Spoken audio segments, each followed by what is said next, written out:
Hello. എന്തെടുക്കും? തോണ്ടുന്നു. എനിക്കൊന്ന് വായിച്ചിടാവോ? വായിക്കാനോ? ഉം. ഇതോ? ഉം.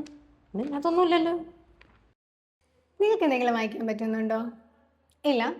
ഇതിലെന്താ ലെറ്റേഴ്സും വേർഡ്സും ഇല്ലാത്തത് കൊണ്ടാണോ? ലെറ്റേഴ്സും വേർഡ്സും ഉണ്ടെങ്കിൽ മാത്രമേ നമുക്ക് എന്തെങ്കിലും വായിക്കാൻ പറ്റത്തുള്ളൂ. ഇതേപോലെ പിക്ചേഴ്സ് വെച്ചിട്ട് നമുക്ക് കാര്യങ്ങൾ മനസ്സിലാക്കാൻ പറ്റും. ഈ കുഞ്ഞു കുട്ടികൾക്ക് നമ്മൾ കഥ പറഞ്ഞു കൊടുക്കത്തില്ലേ, അത് നമ്മൾ അക്ഷരങ്ങൾ വെച്ചിട്ടാണോ? അല്ല, ഇങ്ങനെ പിക്ചേഴ്സ് കാണിച്ചിട്ടാണ് നമ്മൾ കുട്ടികൾക്ക് കാര്യങ്ങൾ മനസ്സിലാക്കി കൊടുക്കുന്നത്. ഇതിനെ പിക്ചർ റീഡിംഗ് എന്ന് പറയും.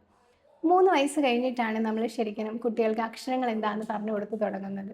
ഈ 3 വയസ്സിന് ശേഷവും ഒരു 5-6 വയസ്സൊക്കെ എത്തിക്കഴിയുമ്പോഴാണ് ശരിക്കും കുട്ടികൾ അക്ഷരങ്ങൾ മനസ്സിലാക്കി എഴുതിയൊക്കെ തുടങ്ങുന്നത്. ഈ 5 വയസ്സിന് ശേഷം കുട്ടികൾക്ക് അക്ഷരങ്ങൾ മനസ്സിലാകുന്നില്ല, വാക്കുകൾ മനസ്സിലാകുന്നില്ല എന്നുണ്ടെങ്കിൽ നമ്മൾ രക്ഷിതാക്കളാണ് മനസ്സിലാക്കേണ്ടത് കുട്ടികൾക്ക് ഇപ്പോഴും ആ ലെറ്റേഴ്സിൽ എന്തൊക്കെയോ കൺഫ്യൂഷൻ ഉണ്ടെന്ന്. ഇതല്ല നമ്മുടെ ടോപ്പിക്ക്. ഇന്ന് എന്താണ്? ഇന്ന് ദേശീയ വായനാ ദിനമാണ് അല്ലേ? കുഞ്ഞുണ്ണി മാഷ് പറഞ്ഞതുപോലെ വായിച്ചാൽ വളരും, വായിച്ചില്ലെങ്കിൽ വളയും. എല്ലാവർക്കും നല്ലൊരു വായനാ ദിനം ആശംസിക്കുന്നു. ഹലോ, എല്ലാം മനസ്സിലായോ? ആ, പിന്നെ ആ,